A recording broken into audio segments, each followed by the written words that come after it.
नमस्कार दोस्तों, आज आपका एक बार फिर से स्वागत है। और दोस्तों आज ये वीडियो आप सभी की आंखें खोलने के लिए काफ़ी है। दोस्तों आज हम बात करेंगे महाराजा लाखन पासी की, कि वही महाराजा लाखन पासी जिन्होंने लखनऊ को बसाया था, जिनके नाम से लखनऊ शहर का नाम पड़ा और उनके नाम से कहीं पर भी कोई स्मारक या उनके नाम की कोई मूर्ति कहीं पर स्थापित नहीं है, वो भी लखनऊ शहर के अंदर। आज हम उसी बात पर चर्चा करेंगे कि कब तक सरकारें पासी समाज को ठगते रहेंगे, वादा करने के बाद भी वादा खिलाफ़ी करते रहेंगे। आज से 2-3 साल पहले उत्तर प्रदेश के डिप्टी सीएम दिनेश शर्मा ने महाराजा लाखन पासी लखना पासी उपवन के नाम से लखनऊ नदी के किनारे यानी गोमती नदी के किनारे एक ज़मीन आवंटित की थी। उस पर काम क्यों नहीं चालू हुआ और उस पर महाराजा लाखन पासी की भावी मूर्ति क्यों नहीं स्थापित की गई और उसको भावी रूप क्यों नहीं दिया गया, इस पर आज हम चर्चा करेंगे। और दोस्तों मैं आपको दिखाऊंगा वो जगह जहाँ पर लखना पासी के नाम से ज़मीन आवंटित की गई थी, बाकायदा गेट भी बनाया गया था, लेकिन वो फिर गायब कहाँ हो गया। ये वीडियो शूट की थी पिछले साल अपने नीरज पासी भाई ने अपने यूट्यूब चैनल पर उन्होंने डाला है। इसकी पूरी डिटेल उनके यूट्यूब चैनल पर मिल जाएगी, मैं उस वीडियो का लिंक नीचे डिस्क्रिप्शन में डाल दूंगा। तो सबसे पहले बात कर लेते हैं कि लाखन पासी उपवन है कहाँ। जब आप निशातगंज से हजरतगंज की ओर आएंगे तो ये हनुमान मंदिर से लेफ्ट की ओर रास्ता जाता है, वही गोमती तट के किनारे यह उपवन दिया गया था। और ये जो आप सामने देख रहे हैं, दरअसल यहाँ पर गेट था जिसके तरफ कटीले तार बांध दिए गए हैं। और ये आप सामने नज़ारा देख सकते हैं गोमती तट का, बहुत ही सुंदर है। और ये पेड़ और ये शिलापट लिखा हुआ है सामने। उत्तर प्रदेश के डिप्टी सीएम रहे डॉक्टर दिनेश शर्मा ने कई बार अपने भाषणों में लखना पासी को याद किया है।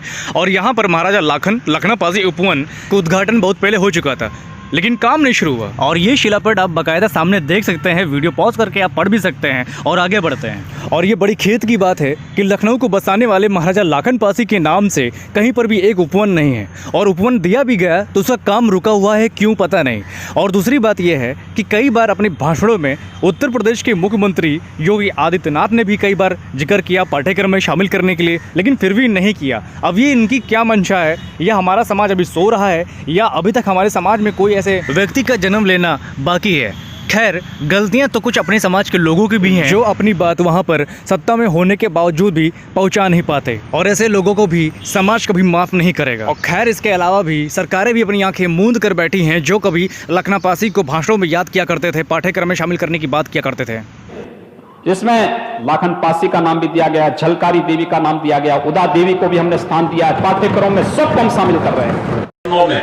महाराज बिजली पासी, महाराज लाखन पासी, वीरांगना उदा देवी, सारा सच आप सभी के सामने है। योगी आदित्यनाथ का भाषण आपके सामने है, लखनऊ में वो स्थित उपवन लखना पासी के नाम से जो दिया गया तो वो भी आपके सामने है, वो गेट कहाँ है वो भी आपके सामने है, लेकिन काम शुरू नहीं हुआ। इस तरीके से होता कई बार ऐसा भी है कि ज़मीन देने के बाद भी, काम शुरू करने के बाद भी उस काम को रुकवा दिया जाता है।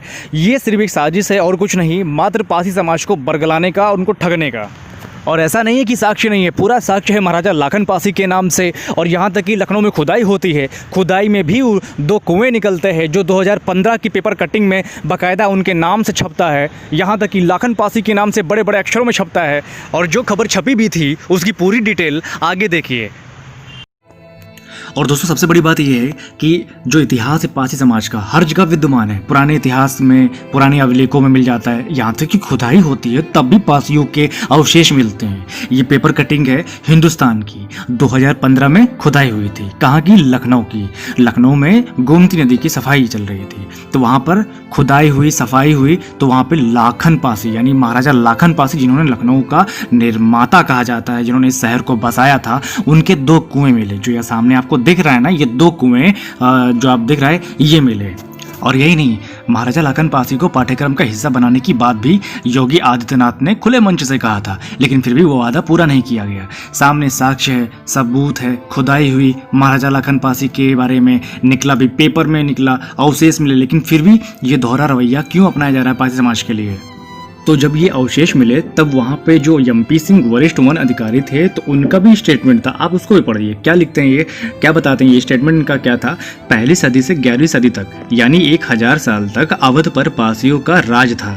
उनके 14 किले अवध क्षेत्र में हुआ करते थे। इनमें से एक किला टीले वाली मस्जिद के पास भी था। हो सकता है कि ये उसी किले का अवशेष हो। ये कौन कह रहा है? उस समय 2015 में जो एमपी सिंह वरिष्ठ वन अधिकारी थे, उन्होंने इसका स्टेटमेंट दिया। और जहाँ थोड़ा ऊपर लिखा हुआ है कि यह सब इस बात को स्पष्ट प्रमाण है कि लखनऊ और उसके आसपास के समस्त जिलों पर पासियों का राज था और लखनऊ को राजा लाखन पासी ने बसाया था। महाराजा लाखन पासी के समय लखनऊ एक छोटा नगर था। आज जहाँ लखनऊ मेडिकल कॉलेज एवं टीले वाली मस्जिद है, यह स्थान महाराजा लाखन पासी का किला और उससे संबंध भवन हुआ करते थे। कालांतर पर इन पर राजपूतों और मुसलमानों के हमले होते रहे और संरक्षण के अभाव से ऐतिहासिक धरोहर नष्ट होती गई। इतिहासकार योगेश प्रवीण ने अपनी पुस्तक दास्ताने अवध में राजा लाखन पासी का उल्लेख किया और कई विद्वानों ने अपनी पुस्तक में स्पष्ट लिखा है कि लखनऊ को महाराजा लाखन पासी ने बसाया था।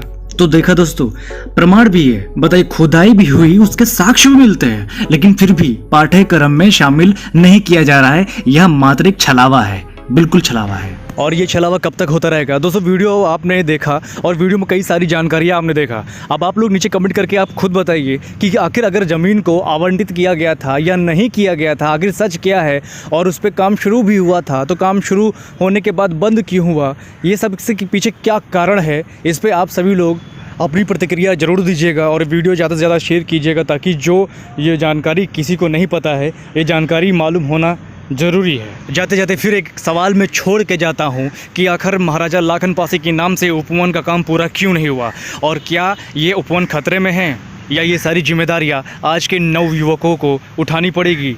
इसके पीछे क्या कारण है, नीचे आप कमेंट करके ज़रूर मुझे बताइएगा।